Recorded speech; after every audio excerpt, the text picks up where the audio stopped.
Hello, everybody. Thank you for joining us. Welcome to Enco Systems and one of our new webinars that we're doing these days. I'm Bill Bennett, and I'll be your moderator. And we've got a couple of other colleagues of mine here, which you'll get to see in just a second. Well, actually, you can look at them right now. Their cameras are on. But welcome to our webinar that is focused on the PRSS XD receiver, XDS receiver rollout. For you guys that have Enco systems, and we'll discuss a bit about the interplay between the two systems.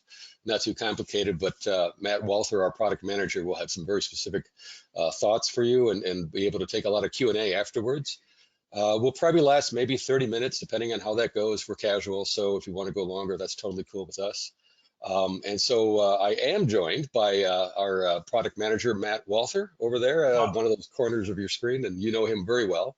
He had a wonderful time at NPR Labs for a while. I'm here in Pittsburgh, Pennsylvania, but he's in Novi, the headquarters for Enco. And then Aaron Johnson, who many of you know from a sales side of things, is in Portland, Oregon. Hello, Aaron. Hey there. Good to be here. Great to have everyone here. And again, everyone too, we appreciate your time, so we don't want to waste it. We will cut to the chase, a couple of housekeeping notes. This webinar will be recorded, of course, for playback later on our website. So that'll be useful to refer back to or perhaps share to other colleagues later on, maybe if that's needed. Also, if you're not familiar with the GoToWebinar interface, like many Windows environments, you can resize the windows. There's a drag bar that you can shrink or enlarge the screen share size versus the cameras. Some people talk about their roll-up control panel going away, disappearing. If that happens to you, there's a little red arrow, usually in the right corner, upper right corner. Just click that arrow and it should open back up. So, it seems to get a mind of its own. And the questions that you post, we encourage you to post them in the questions window that you see in the control panel. They are private, so we only will see those. And we do have everyone else's web cameras off for this. And in fact, we'll turn ours off, me and Aaron, when Matt's doing his thing, just to help focus. So that's about it. So anyway, without further ado, I will introduce you again to Matt Walther. Matt, well, thank you very much. And we're certainly very pleased that everyone is able to join us certainly for today. As you know, we've been involved with radio for throughout the history with Enco, and we certainly have a very special bright spot for public radio, going back to 2005, 2006 with Content Depot rollout and getting all the integration with the automation systems. So we have a brand new day coming up here, coming up next Friday, actually, which is the 26th. So we know that there's been a couple of webinars from PRSS talking about this. We figured we would put one together as well, just to kind of answer any questions that you might have specifically about integrating with your Enco system, be that getting the mapping done to the receivers, maybe some questions about relays, time syncing. So we're going to try and cover all of these. And if you've got questions, by all means, send them in through the question part of this meeting session, and you'll be able to get that. We also have available through our support portal information about this in a PDF form that you can go and log into the portal and get access to. And we'll have some more information a little bit later on with some slides about who to call and where to get help. So, as you know, the cutover date to the XDS system, the new system, is coming up on Friday, the 26th. The old system, they're going to turn that off for a little while, and eventually it's going to become a backup. Today's session, we're not going to be talking about RF filters, or any of the performance of the receivers. It's really just going to be focused about getting the files ingested, working about with relays and the integration between the receiver and the automation system. So that's what we're going to be doing. If you have any of those questions about RF, things, certainly talk to PRSS. As I said, we're going to talk about file ingest relays, some syncing, and then do some questions. So let's take a look at file ingest. By now, we're really hoping that you have the new receivers plugged in, and ready to go. Over time, there's been a few changes to basic protocols. And the new receivers for security purposes support SMB3. So if you've got an older system that's running Windows NT, Windows 2000, Windows XP, Server 2003, things that are before Windows 7, then you're going to run into some issues because those OSs do not support SMB3. There are some workarounds that you can do if you can find another machine to be able to get access to it, maybe a Windows 7, then you can use something to pull those files. Now, that might be moving the Content Depot Monitor program, the program that reaches out to your receiver and moves those files onto the local drive and gives them to Dropbox so they can be scanned and ingested to your automation. Or there's some other options that you might come up with that might be custom for yourself, which might be maybe a bat script or a script that goes to the receiver every 30 minutes and just copies all the files locally. So there's a couple of different options. If you are not sure, the best thing to do would be to reach out to support at Enco and explain your situation, and we can certainly work with you and try and find out the best solution.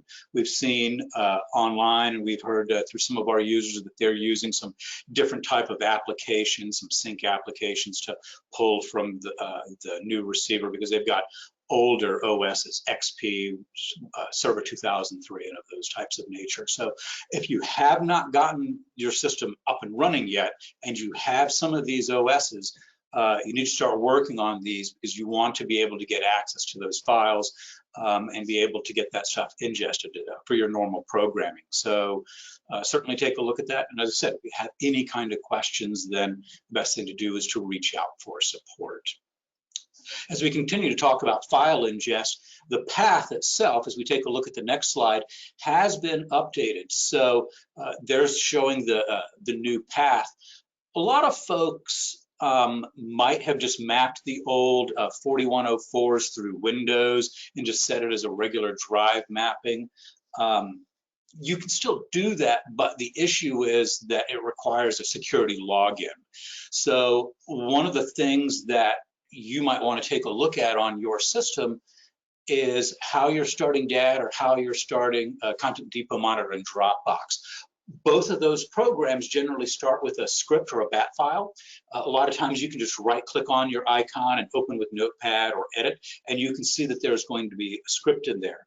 And very specifically, what I wanted to bring to some folks' attention is that because this does require authentication, a username and password, in all of the DAD bat files and scripts, you can actually use what's called a net use command. It's an old school DOS command to help mapping. And you can find that within those bat files, and it has options to put a username and a password there. So every time you started up your machine and this script runs as part of the startup script, then it'll make sure that your workstation is properly mapped and authenticated to your receiver. If you don't do that part and your machine should reboot, then it's likely that you're going to have to manually log into that receiver because it's going to come up with an X on it and saying, well, it didn't connect because it didn't have the authentication. So if you are curious about that net use command, in your help in DAD, in the upper left-hand corner, if you go to help, go to, on the menu items, go to additional information, and then you're going to find a little item in the menu that's called bat files. And if you click on that, it's going to have some explanation and some examples for you of how the net use is used. And again, you can always call support if you should need some help. A couple of other thoughts here in regards to this. File delivery is going to be occurring as normal, no real change for that. So that's going to be okay, and it's going to be whether it's IP-based or satellite-based. I've got a receiver here that is only IP-based. We don't have a dish up on our brand new building, so I've been taking everything that is IP-based, and we've been getting all of that without any kind of issue. If you have not already gotten yourself connected, I have a bullet point here that says clean out the directory, like CD long name, before you start ingesting. Remember, if that receiver has been plugged in and plumbed, then you've been getting files for some time. And if you go in and look, it's probably got lots of files. Those files might be already old. Likely you've already ingested them from your 4104. So before you migrate over to that, you just might want to clean them all out, maybe keep the current days if you haven't already ingested those, and then start that process to bring ingested. We just say that because you don't want to be bringing in old files, and there would be a lot of files and it would take quite some time to clean them all out. So sometimes it's just a little easier to just delete them manually and clean them out. And we've had a couple of questions about or any of the cut numbers, all that's going to stay the same. So there's not going to be any changes to that aspect at all. And in general, in watching this here from an end user, so to speak, the file ingest seems to be going along and just kicking along with no kind of problems. So that should be pretty good and ready for you. Relays. So we're going to spend a little time here talking about some relays. As you know, the new receivers have a little bit different pinout. So they've got a DB37. If you have gotten one of the plug-in dongles, it's a DB37 to go to some of the DB15s that used to go to the 4104s. You can use that to mate your receiver to the existing wiring in your plant if you would need to be able to do that. And basically what you would do is you would just unhook the relay out of the relay ports on your 4104, put this cable harness in place to the DB37s, and then plug it into the DB15s, and you should be good to go. Should be no changes that you need to do in your DAD automation system in terms of the GPI. All of that will stay the same. Really, you're just changing out the receiver and the wiring harness so that way you have everything kind of mated. If you don't have one of those, you might have to rig up something or do some wiring. I did find, excuse my wiring, a nice little plug adapter that I used, and it has screw terminals on it, and it made it very nice and easy to do some quick wiring. I didn't get one of those cable harnesses, but I did want to verify physical relays coming in, and that certainly did the trick. And you can pick those up off of like Amazon for like 15 bucks. Some notes on here, the ports. This isn't going to affect your automation aspect, but it does affect engineering and wiring. So your ports are using relay 1 through 4, which is going to be your start, your ID, your underwriting relay 3, and then the end relay for the end of show. Those are going to be on bank A, the top port 1 through 4, and then 9 through 12, and then on the bottom port B bank is going to be the same thing, 1 through 4, and then 9 through 12. So that's how those relate in terms of the relays. Again, in the Enco world, shouldn't be anything that you have to do as long as you are getting your relays. Then good to go. And also as a tip, if you're not sure, you can go into your receiver's GUI and take a look, and you'll be able to see in the logs, when you go and click into logs, you'll be able to see the relays come down. So if you're kind of not sure if you're getting them, maybe something got jiggled loose in your wiring, moving things around, it's always good to put some eyes on the log in the receiver. As you log into your receiver, you'll see it under logs, and just pay attention a little bit through that. One of the other kind of fun things with the new relays, if you want to call this fun, is that they now do UDP relays. And on this next slide, you'll be able to see that you can do some relays that send. I've been practicing with this. This works very well and reliably. You have to do a little bit of programming on the receiver itself. There's that command syntax that's listed, and some information about it, which is the port that it's going to be. So if you're doing things like taking one of the shows, and you need to be able to take that relay for the break, and you have it, say, set up to port B, then you would put B where that X is, put your IP address in the port, and that IP address in the port is going to be the IP address in the port of your Enco machine, who you want it sent to. And what you will end up doing is using Universal Translator then to listen for those relays. And on the next slide, you'll see an example for the Universal Translator program. This program you'll find in your CDAD progs directory under Universal Translator. If you've got a really older system, you can take a look. You may or may not have that depending upon how old your system is, but this one that we've got here is from, looks like 2016. So at least if you've got a OS version or your DAD version from 16, you should have this application. And it's pretty simple to do this. In this, you can configure your translations, and you will go in and you will put the PID, or the program ID, for that particular show and the relay that you want to do. So for example, we've got like 50F, that is the PID. And so I put that in my translations, and I have it equaling what I want DAD to do. So I'm just saying execute a command cut number, which happens to be cut number 00101. And that would play a playback deck. Maybe it would change audio routing on a switcher. So that way you can put the content from dad on the air and take the content from the satellite receiver off the air. And so this is how you would be able to take those UDP relays. Now, with this, one of the things that has people have been talking about a little bit is that I guess with the subscriptions, if you have it and it's still on a port and maybe you're not using that show on the air, those relays are still coming in, which means that you're going to have to suppress that relay coming in because you don't want it to trigger your dad. When you're doing the physical relays through the GPI, you can just use a disable GPI command and that'll disable that GPI, and then you can turn it back on after the show or whenever you would like to be able to have that. With UDP, it's a little bit different. So we actually have a DCL that's called suspend. And so you would use it just the same way that you would use the disable GPI commands. So you would do suspend DCL, and then for me, I would say execute 00101. And so what that's going to do is that's going to suppress that command when it comes in, effectively the same thing as suppressing a physical GPI that's coming in. So if you wanted to use these UDP relays, you might want to think about how your playlist is built and some of the commands that you're using to control various functions such as GPIs. And you can use the suspend DCL with a length. You can put a 4 parameter, so 4 10,000, and that would be 10 seconds that you'd be able to suppress. It's written in milliseconds, but if you look up in DAD and you go to the library and hit command, you'll be able to find that command within the command cut list and show you some examples. And again, you can always reach out to support. But I did want to bring that up because some folks are starting to use these UDPs and they might run into a situation to where they're getting rogue relays because they might still be subscribed to one of the longer form shows that has recurring episodes that are coming on, maybe when you're not taking it, something like Morning Edition and some of these other types of shows. So just a little bit of advice.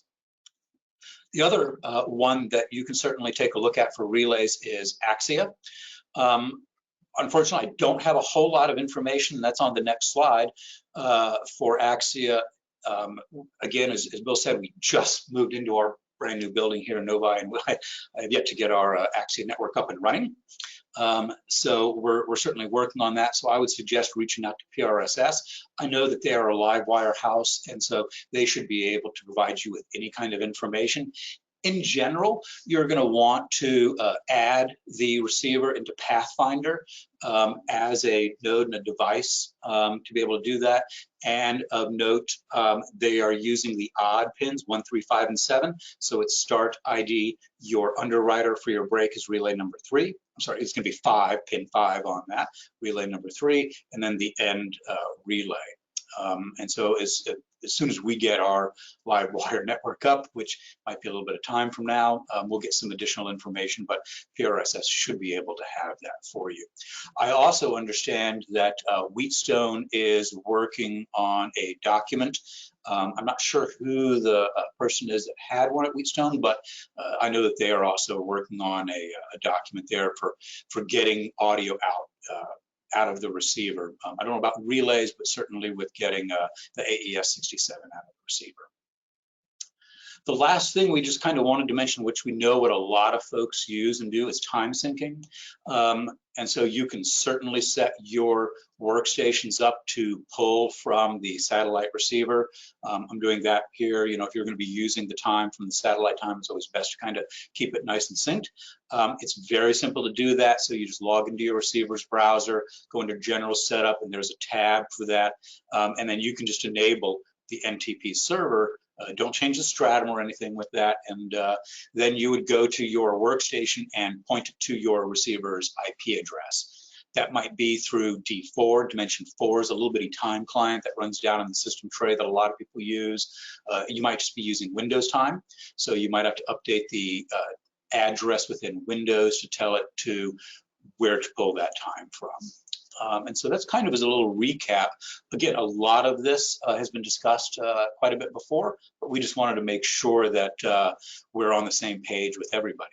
Now, with that said, Bill's going to be kind enough to read through some of the questions, and we'll see where we go. Indeed, yeah, this is great. Matt, very thorough the slides you got there. And also we have this PDF document. How about I share that now with the group? Sure, if you want. It's the same thing that we would have that's going to be posted in our portal. And so what Bill's going to do is send that out as an attachment. So you're going to notice a little handout that has popped up in your GoToMeeting, and then you can just right click and save that. And it's Enco PRSS XDR receivers.pdf. Exactly, you all should have it there right now. We have a good number of questions here, and they're good questions, 5 or 6 of them. First one, advisory. Charles mentions that at Wheatstone, Phil Owens is the person working on getting the AOIP out of their receivers. Yeah. So that is something being taken care of there. I'll kind of run down through these as they came in, keep them in order. So the first one, John asks that they've mapped their drive P with save credentials option as they did with the previous receivers. Have there been any situations where this has proven problematic? You know, I guess that's going to depend upon Windows a little bit, saving credentials. I save some of my credentials for a lot of those things as well. It's if you run into a situation to where it doesn't seem to remember that, the easiest thing to do is to just set that within a bat file. So when Dropbox or Content Depot Monitor or even DAD is started, it might just be as a simple little script just to be able to double click and rerun as needed. Windows should be able to hold on, but knowing Windows, sometimes things go a little bit wonky. So it's always nice to have a secondary or a secure form to how you can always make sure that it's getting logged in. Okay, cool. Alan is asking, the PRSS has been very clear that the IDC system will only serve as a backup during dual ops once the station has cut over. So unless you've heard something else that may be different than what Alan knows, he doesn't expect that the IDC system will be back after it's shut down on Friday. So it might be another perspective on that. Yeah, that's up to PRSS, certainly not us. You know, sometimes in their operations, they'll shut it off for a period of time. Maybe, you know, but I would be listening to all communications from PRS regarding that. And you should take them seriously that when they say that the cutover date is the 26th, making sure that you are planned and ready to go on the 26th or in advance as best as you can. Okay, cool. Now Joseph is asking, they found out recently that they're not using closures with an exclamation point. Can you expand for those who don't know and why that is not a good practice? They will be making changes to that.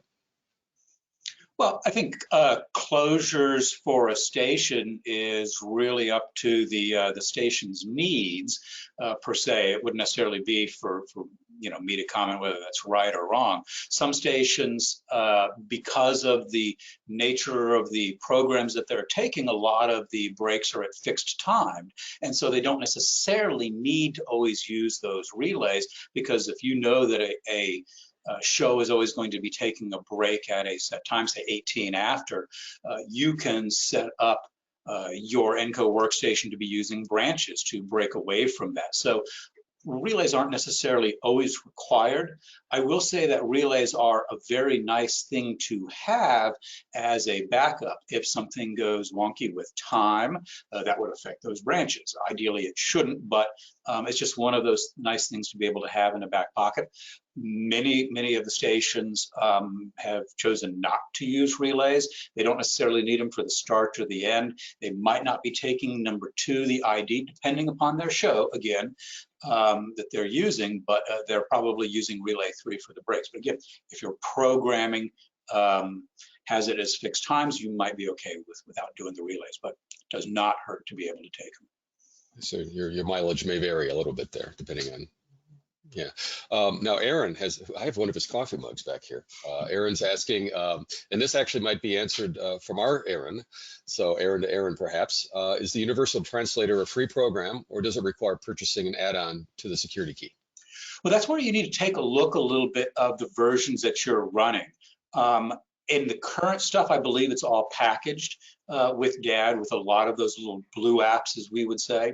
Some of the very early versions, when we first started having that, I believe it might have been an option to have that, because it is on the key and there is a checkbox. So if you're not sure if you have it, you can go to CDAD Prog's Key View and run Key View, and it will show you what you have licensed on your security key, and you would do that specifically on the machine that you'd like to have those relays received on. Now, that could be an on-air machine to receive those relays. It does not have to be the same machine that is doing Content Depot Monitor and Dropbox. It could be the machine that is on air. So the easiest way to find that out, if you have it or not, is go into CDAD Progs and run KeyView, and you'll see Universal Translator. If I remember the layout, it's like in the lower right. And so you'll look for that, and it'll be a checkbox if you have it. And if not, reach out to your fine friend, Aaron. That's right. That'd be. Yeah, like Matt said, is that it is part of our current DAD on air and DAD prod bundle, but previously we sold our keys more a la carte. So yeah, like I said, check out the security key to see if you have it. But yeah, and then reach out to me or any of other sales team if you need to add it. Cool, thanks, Aaron and Aaron. Another question, I'm still kind of running through these as they've come in, so we're a little bit out of sync with some of the dialogue, but Tony's asking if they can use NTP from the satellite receiver for time sync. Yes. Yep. Cool. Yeah, and the receiver is set up to be able to do that. All you have to do is just enable it on your receiver and then swing your machines over to look to the IP address for that receiver. And regarding that, someone else, Aaron, is suggesting an application that he's used called NetTime, which is available at our website, timesynctool.com. And I think you and I. It's a great little application. We use that as well. Yeah, gotta love open source software. And let's see, we kind of answered this one. Stand by here, just kind of. Oh, well, this is okay. This is a little more interesting. In Michigan, back in Michigan there, at WEMU, Patrick's asking, does another DAD license need to be purchased for Movie Depot Monitor moving to a compliance machine? For example, they're running an XP machine, but have available Windows 7 or 10 box that isn't currently running DAD. Reach out to your rep, reach out to Aaron, reach out to one or support if you need to. And the things that we'll need to know is what key do you want it to move from and what key do you want to move it to? And we'll work with you on getting that taken care of. Cool. And Alan, thank you also for again pointing out really everyone should be cut over before the 26th. That is quite the deadline. Please get cut over before the 26th. Yeah. So this might be more of an Axia related question that I don't know if we can answer, but the new receivers are new Axia sources on their network, and where do they set up to change those record sources that they've been using in the past? That may be more of a Pathfinder? Probably Pathfinder, yes, okay. Exactly. So you would take a look into Pathfinder.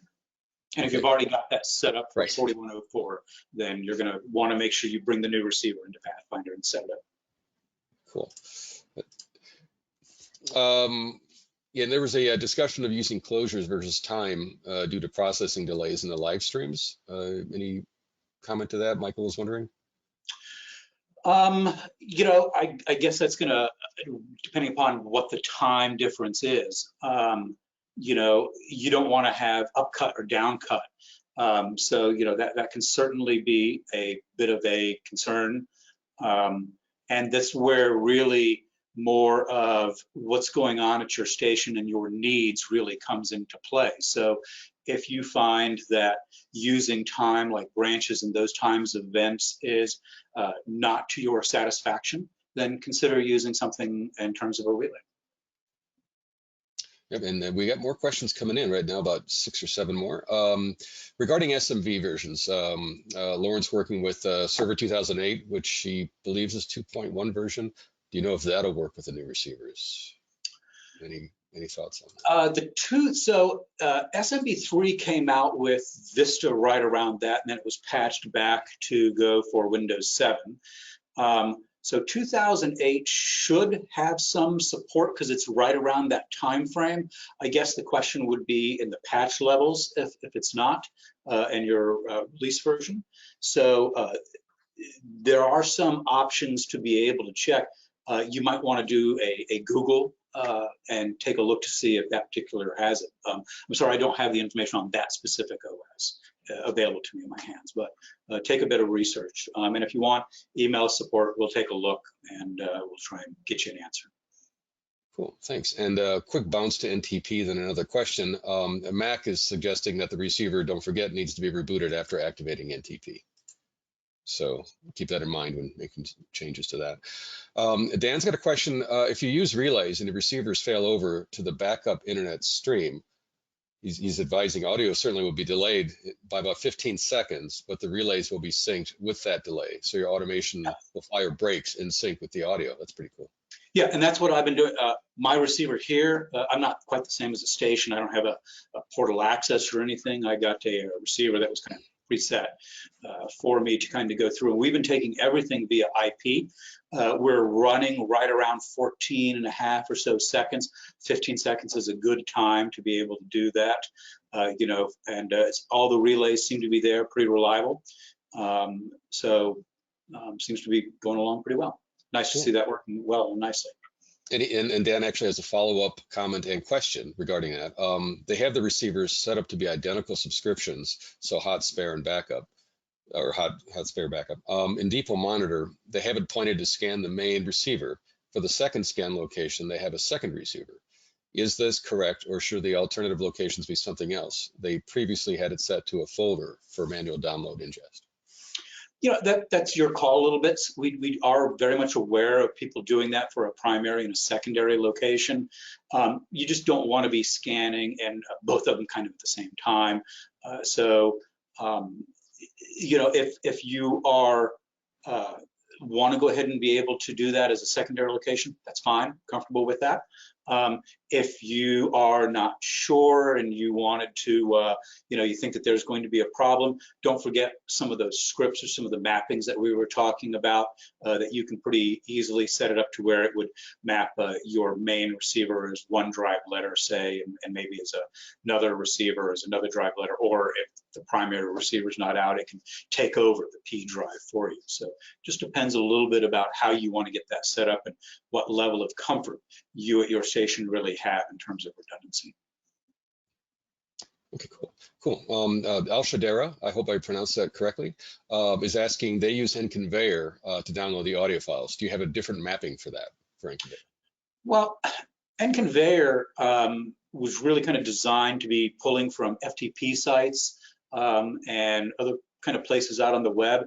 We know that there are some folks that are using that to pull it off of the receiver. So the same rules apply to Nconveyor as they would for Content Depot Monitor. If you're going to be doing that, then you want to get access to that directory on the receiver. So you might do that as a drive mapping and bring it in that way. But same thing applies. You're going to want to make sure that you have your receiver mapped.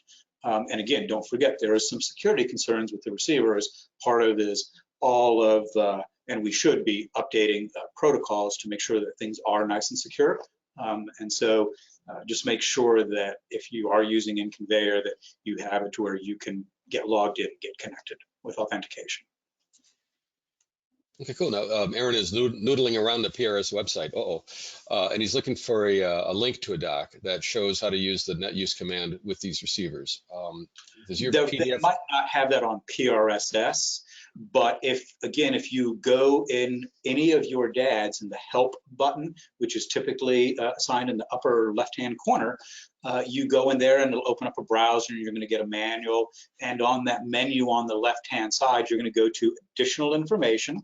And that will open up another little menu, and then in that you'll see BAT files, and it'll have examples. And in our example, we're using Enco and Nova as the username and password, and you would use the proper credentials for your receiver in that particular place. Okay, cool. Joseph has a comment.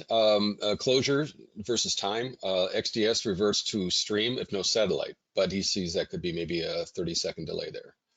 So Yeah, it's running about 15 seconds. So it might take a few seconds for the receiver to recognize it has a failure to get swapped over. As soon as it's doing that, it's going to start to pull in the transport files, the TS, and start to get that buffered up and to play that out. And that's constantly buffered up and going. My experience here in using an IP-only receiver has been that it has been around 15 seconds. So I have my subscriptions for newscasts. So at the top of the hour, right at say 2 o'clock, I'm getting my newscast, the audio at about 2 o'clock and 15 seconds because of that little bit of buffer. But after that, it's been very solid and very robust. So as long as you keep that in mind, that if you're going to be doing something like that, or you do have a situation with snow, ice, shout out to all our poor friends down in Texas. We hope you stay strong, by the way, and everywhere else in the country for that fact. Certainly keep that in mind, that there is a bit of an offset time there, but the relays are still spot on. that's cool. Yeah, and actually Patrick back in Ypsilanti is commenting that they've discovered about 15-second delay doesn't seem to present issues, other than the Honor folks need to be aware of it. Right. That's good. Always good to remind them, especially with something new. Brant's asking about a written document for queues and UDP. Does that PDF you've got have that in there, or is that Yes, it does. So okay. that handout that you sent out also has that information in it. Yeah, and so Brant, there is doesn't have the suspend DCL information, so you just might want to scribble that down on a post-it note and take a look up of the suspend DCL if you are going to be needing to suspend any messages coming in that are UDP, just like the disabled GPI would. Right, and so Brant, again, hopefully you found that PDF document that is in the handout section of the GoToWebinar interface that has all but the information that Matt just brought up, that last part. So, and again, our support folks can email you that too as well. Yep. Let's see here. More of a Pathfinder question again. So let's see, Mark has his sources in Pathfinder, and he's wondering where in DAD setup does he specify which Axia sources are available to record? Well, more of a Pathfinder mapping. Yep. Where you're going to be doing recording is actually through the AOIP driver on your DAD workstation. So you would be having those channels on your IP driver on the local machine, and ultimately then you would just, they would be exposed in DAD through channel assignments. So you just want to make sure if you're routing audio from whatever that source is that you want to be doing recording to that particular destination, so you get that on your local machine. Cool, and a great segue to AOIP because Michael's asking, what platforms does Enco support now? Certainly Wheatstone, Axia, Logitech. I know that we can interface with AES67 Ravenna, and Lavo equipment that way. And if we don't have a native connection to these things, we also can do it through middleware. So. Well, and also we have kind of taken on to write our own sound adapter, Enco Sound, that you can kind of enable. It's kind of similar to direct sound support. So you'll be able to kind of do that. Now that might not pick up AOIP, but at least you can kind of do as a handful of different options for supporting localized sound, onboard sound, and a handful of different cards and devices. Cool, and we actually, Joseph Fleming, thank you for sending us. You got a whole URL here for net command use.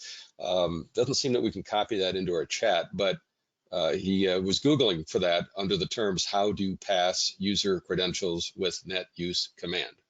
So how do pass, I think, or maybe that should be how to pass user credentials with net use command, right? So that might.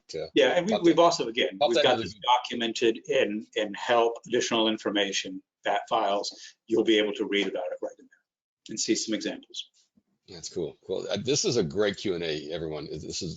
We didn't really know what to expect. This was coming down the pike pretty fast, and we had the document we sent out, and I sent it out to some fellow APRE board members during a meeting last week, and they were like, oh my gosh, this is important stuff. So we really cobbled together this thing very fast, and we're grateful that so many of you, showed up. Does anyone have any more questions? Did we follow up properly? If you have a follow-up to your question, maybe throw that out there as well. But this is literally, we've answered every one of them. So yeah, by at this point, the vast majority should be plumbed up and ready to go. They should already be online. Remember, PRSS can, as soon as you hook up your receiver, it'll phone home and say, "Hi, I'm online," and so they'll be able to kind of see that your receivers are all online, and it's actually some good things. This new system has a lot of bells and whistles, and over time, we're all hoping that they'll take advantage of those. Yeah, that is cool. I mean, future-proof. Well, nothing's really future-proof, but future-focused. Actually, we do have some follow-ups here. And Sam, you bet, our pleasure. Glad that this was helpful. Matt, you'll get an email from Michael with a question. And yes, Mark, this video will be available. We'll maybe edit it up just a little bit. I mean, I think it's flowing well, so we won't really do much to it. If anything, I'll just delete the parts where I stutter. And smack my lips, which I seem to be doing lately. It's blame it on humidity or lack thereof. Oh, pardon me, Daniel is asking, is there a separate documentation for depot monitor, or is that in the regular DAD manual? Depot monitor is in the regular DAD manual, so you can certainly find it in there. And to be honest, Depot monitor as a Blue app is really just it's a really basic, simple app. Its purpose in life is just to watch a directory, and when something pops in there, it copies it over after X number of seconds. And it does rename the files to become the cut number so that way you can get put in. So there's a little bit that it actually does, but it's a pretty simple application. But yes, if you go to help in the DAD and click on the help button, you'll be able to find that. And if you give me just 1 second, I'll tell you where that is it is under other software. So if you take a look at other Enco software, then you'll find a link in there for Content Depot Monitor directly.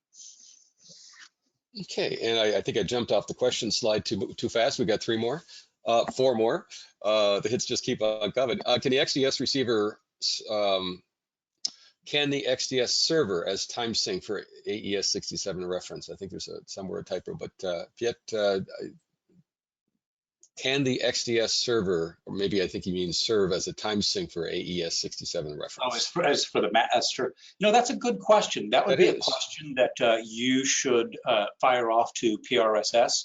I'm not quite sure about that. I don't recall seeing anything within the interface for that, but once that you kind of get that added into Pathfinder, maybe reach out to PRSS and see if they have some questions for that. And maybe some Ravenna documents have some related, I mean, even though it's a little bit different implementation, but might be something there too. And Michael says that they've been using the new receivers since day one, and they have been fine with file transfers except for one minor Dropbox glitch. So that sounds really encouraging. Good. And 2 more. Alan, you okay? They already cut over. So far, no issues. Also, time syncing to the NTP server and using time to start breaks during morning edition and all things considered with no issues for now. So that's really cool. Good. All this is really encouraging that it has, this is a big change. This is a completely different platform, completely all new infrastructure. And so it's good to see that it's well planned and is executing well. It is well, proper planning. That'll work. 2 questions. Matt, can you talk a little bit about the CD long name folder versus the cut number folder? Patrick's curious about that. There's actually, and so the cut number and CD long name, and then there's also another folder called promos. And so CD long name is Content Depot long name, and it just gives you the long name of the file, gives you the program name essentially written out. Whereas the cut ID folder is the exact same audio file, except it just has the cut number, that's all that it is.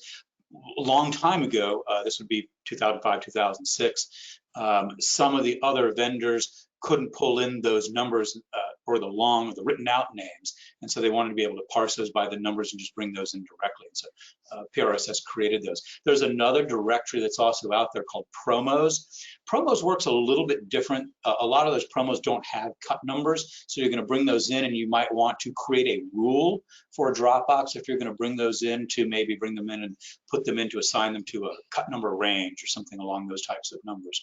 But the promos, depending upon how the subscription is and how the producer has set those up. If they have set the promos up to be as a unique subscribable amount to where you can do as a promo, it will come up with the cut numbers just as a normal Content Depot segment would be, which is really nice. But if it's just being as part of the promo file that's within the subscription page under promos, those are pushed out a little bit differently. Those aren't given some numbers. Again, the help desk through PRSS, they're so used to all these questions. These are very common questions, and they can certainly help you out with these. Cool. Oh my gosh, Dan is reporting they're recovering from 38 degrees below zero up there in northern Minnesota. And I thought 50 below wind chill was something. 38, really cold, real We had degrees. 11 below here the other day. We only got to 9 here in Pittsburgh. It's like balmy. Yeah. Alan had some good comment. Yeah, well, snowmobiling this weekend. Sam, same here, comment from Alan. This is good news that he's had success with Dropbox, working well, except for a glitch with PRSS sending files to new receivers at one point that was solved quickly by them. So that's cool. Raymond's got a quick question. So from what he hears, there's going to be about, regarding that 15-second delay if the receiver switches to IP backup. He's asking if that's the case, those that use branches for time events in a playlist, will they be off by that same amount? Yeah, they will. Absolutely. And so this kind of goes back to some of the questions that was much earlier, as in, what if we're using time in these for branches for these types of things? So that's one of these little loophole areas that if you do switch over, that could potentially be a problem. Now, depending upon what deck that you are using in DAD, like as a playback deck, you'll see a twig icon at the bottom of the playback deck. It's a little small white box and it's got like a squiggly drawing. It's supposed to be a twig. It's supposed to be a branch. And you can click on that to where it'll disable branching. So, if you do get into a situation to where it's flipped over, and you might want to think about that, of how you're going to deal with that in branches. So completely off the top of my head here, that you can get a relay out of your receiver when you lose your lock. So that might go into DAD when you get that and pop up in a message that says, hey, there's something wrong on my receiver. And you might want to think about other types of programming, because you can do all kinds of programming with the DAD DCLs and DAD DPL or DAD programming language, to where you can say, okay, we get in the situation, maybe disable branches for the time being. Again, these are just generalized suggestions. You would have to think a little bit more about your programming and the step logic of what you want to be able to do. But with the power of the DCLs and the power of the DPLs, you really have a lot of control and programmability of how you'd like to be able to deal with that. But yeah, if your receiver loses its lock and it flips over and you're still running on those branch times, that branch time is going to be based upon the time of your machine. Now, if you've got time syncing going on to your receiver and your workstation does a sync at that kind of moment, or whenever it's going to do its next time sync, it doesn't constantly sync, they do it as an occasional pull from time to time to do their update, then your workstation time might change, and then maybe branches might be okay, but I can't guarantee that, and no one can, because we don't know when your machine's going to sync to be able to do that, to update those times. So yes, you might be in a little bit of a situation, but again, if you've lost your bird or you lost your signal, it is kind of a unique situation that you're going to kind of be in there. And maybe in that case, maybe that's where relays are nice to be able to do, that maybe you could do something like turn on your relays and disable branching in those types of events. That's why if you had both of them, you could do an either or type of situation through some programming language. And then turn on the heaters on the satellite downlink dish so that you don't lose satellite signal. Sam's not going to have that problem in Seattle, where he reports it's balmy. Patrick's following up a question regarding long name. So in terms of what folder to scan to to monitor Dropbox, does it really matter which directory you select? It seems like CD long name header info has pulled in the cut without too many issues.